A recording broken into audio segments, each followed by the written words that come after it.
Bonsoir tout le monde, bienvenue dans le Web Journal de Radio-Québec.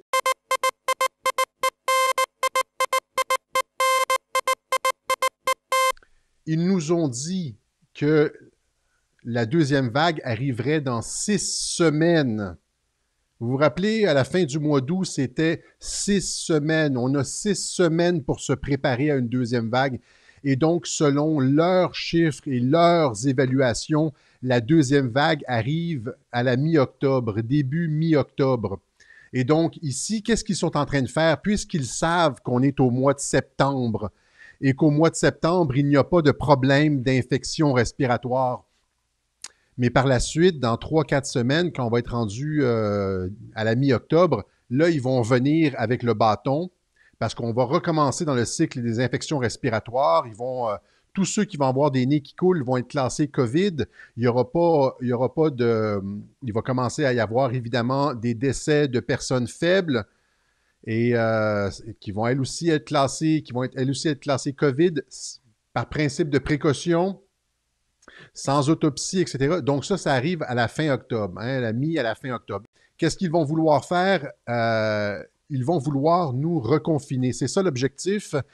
Fin octobre, ils visent un reconfinement. Ils sont en train simplement de jouer leurs cartes. Le problème avec cette idée du reconfinement, c'est qu'elle n'a aucun sens en termes de santé publique, puisque, l'essentiel de la transmission se fait à la maison. Vous comprenez? L'essentiel, et c'est pas juste moi qui le dis, c'est le premier ministre lui-même. Pourquoi voudrait-on reconfiner une population entière alors que selon tous les chiffres et toutes les admissions, c'est à la maison qu'on se contamine? Pourquoi est-ce qu'on voudrait reconfiner puisque c'est à la maison que le virus circule? On nous l'expliquait au mois de mai dernier dans cet article, mais il y en a plusieurs personnes qui l'ont dit, là, COVID-19, une deuxième vague plus rapide que prévu en cas de relâchement. Et vous pouvez voir la grosse pomme d'Adam de la responsable de la santé publique canadienne. Dans cet article, on trouve deuxième vague. Les experts prévoient à ce chapitre une deuxième vague de contagion au Canada qui devrait survenir à l'automne en raison d'un retour à l'intérieur de la population et de l'apparition d'autres maladies respiratoires cycliques comme l'influenza. Alors, les experts disent que c'est quand on rentre à la maison que les infections respiratoires recommencent et là, ils vont vouloir nous reconfiner partout en France, en Belgique, en Suisse, au Québec. Ils vont vouloir nous faire, en utilisant des cas fictifs, basés sur des tests bidons, ils vont vouloir nous faire rentrer à la maison alors que c'est exactement la chose qu'il ne faut pas faire. Les experts prévoient à ce chapitre une deuxième vague de contagion au Canada qui devrait survenir à l'automne en raison d'un retour à l'intérieur de la population. Et là, c'est ça qu'ils vont nous faire faire. Ils vont nous reconfiner. Et qu'est-ce qui va se passer? Là, les chiffres vont commencer à augmenter.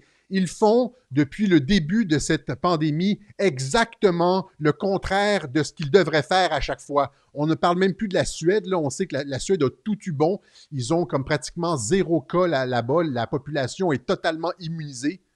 Il n'y aura pas de vaccin en Suède.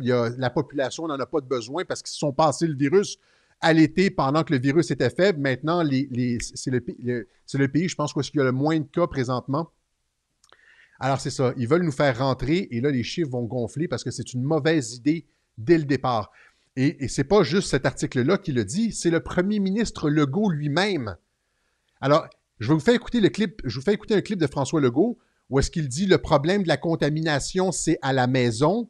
Et là, mettez ça dans votre tête, là. Je veux dire, essayez de suivre la logique de on va vous reconfiner après ce qu'il vient de dire. Je vous fais écouter ça.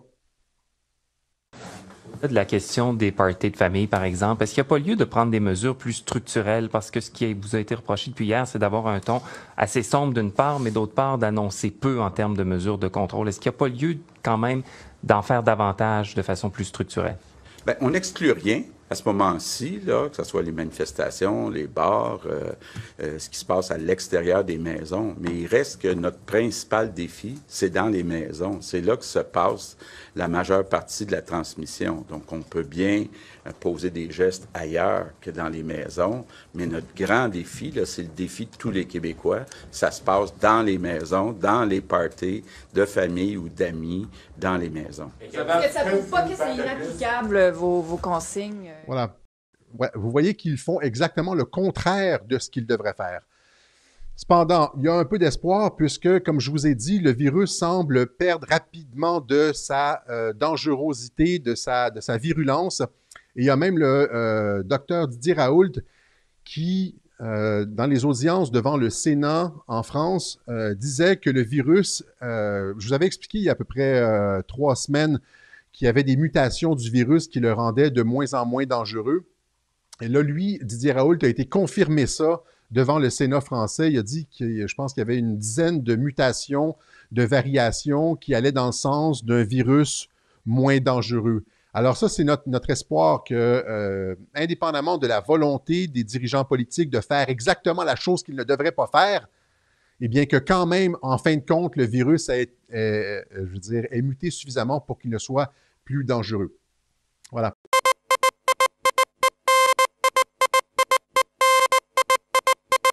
Maintenant, au sujet du niveau d'alerte, on a cette idée du niveau d'alerte qui a été lancé la semaine dernière au Québec, qui ressemble, vous voyez ça ici, ça c'est le gouvernement du Québec, qui ressemble exactement au niveau d'alerte qui avait été mis sur pied par l'administration Bush lors des attentats, après les attentats du 11 septembre. Donc, des couleurs, tout ça est une entreprise d'ingénierie sociale parce que les niveaux d'alerte sont basés sur les cas. Vous comprenez? Ils sont basés sur les cas. Et là, comment on produit des cas? C'est-à-dire que on peut produire artificiellement un niveau d'alerte orange en testant davantage. Ouais? Et là, on a ici dans la presse cet article qui disait « Objectif, 35 000 tests par jour ». Et donc, on dit le gouvernement Legault touchera 675 millions du fédéral pour arriver à faire passer sa capacité de tests quotidienne à 35 000. Ottawa versera au total 3 milliards au Québec pour une relance sécuritaire de l'économie. 5 000, voilà, tu sais, comme X millions de dollars, fais tes 5 000 tests et là, pop, tu arrives à la couleur orange. C'est-à-dire que les couleurs, les codes de sécurité sont achetables. Plus on met de l'argent, plus tu vas monter dans le code de couleur. C'est absolument ridicule alors qu'il y a plus de morts et plus de malades de cette épidémie. OK? Comme disait Jonas de Colin Shaw, pas besoin de mon chapeau de scientifique pour dénoncer cette situation ridicule. Pour arriver à 250 cas confirmés, ils ont dû faire 30 000 tests pour produire un maigre 250 cas dont 90% sont asymptomatiques. C'est des gens qui ne sont pas malades, là. Ils ont été obligés de faire 30 000 tests. C'est-à-dire que c'est même pas 1% des tests qui reviennent positifs. Et de ces positifs-là, 90%, jusqu'à 90% sont des faux positifs. Pouvez-vous imaginer à quel point il ne reste plus rien de ce virus-là au Québec? D'où la détresse peut-être de François Legault. Et donc, sur quoi ils vont se baser pour produire cette deuxième vague? Voilà.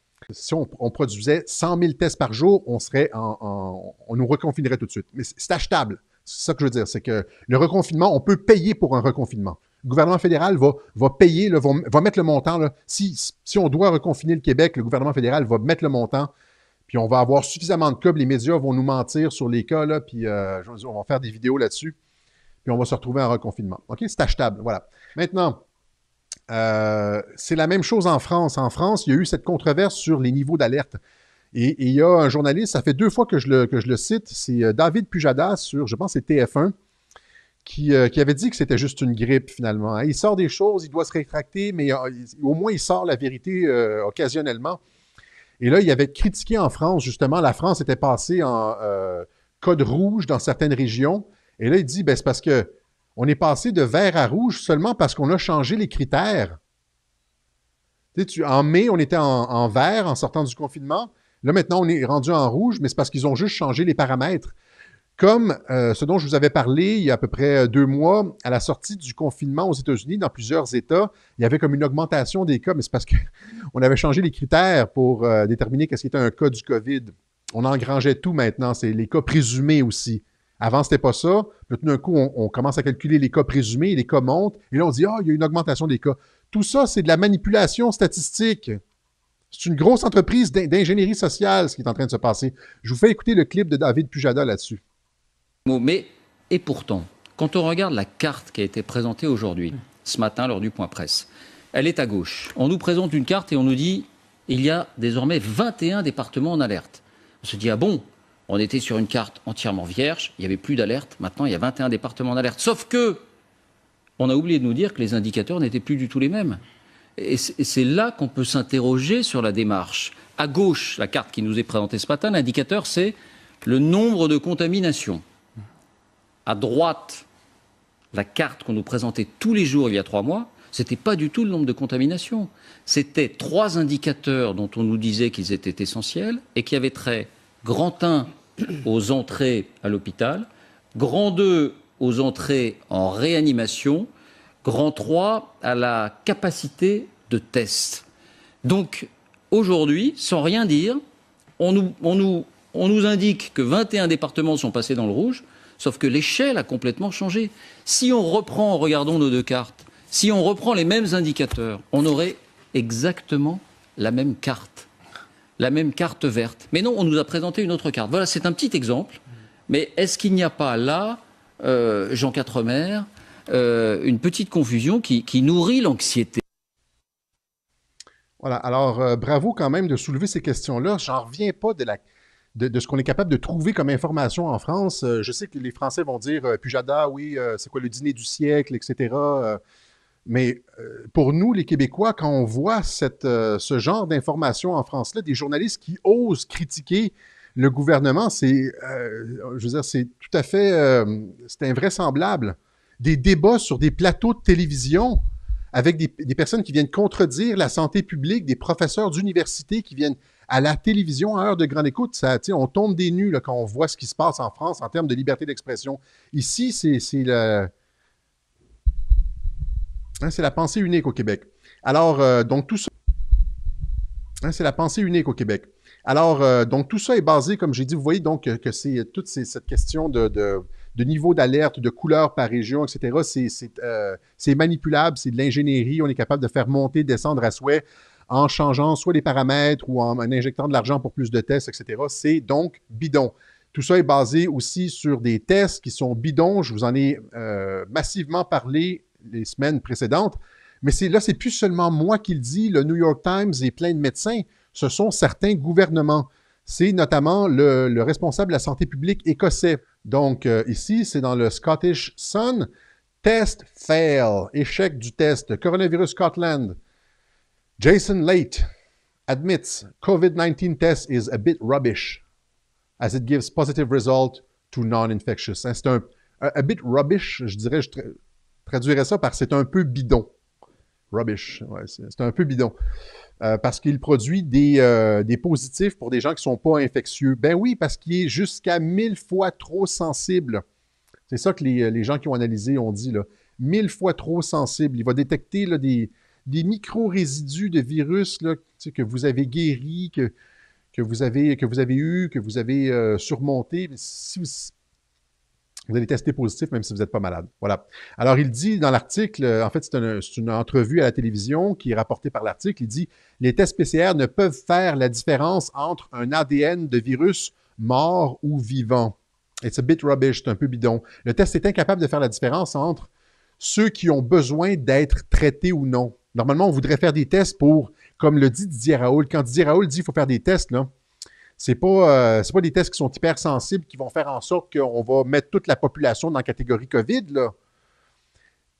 Il faut faire des tests pour trouver ceux qui sont malades et les traiter. C'est-à-dire que ça prendrait un test beaucoup moins sensible pour que ce soit efficace. C'est ça la position de Raoult et Perron.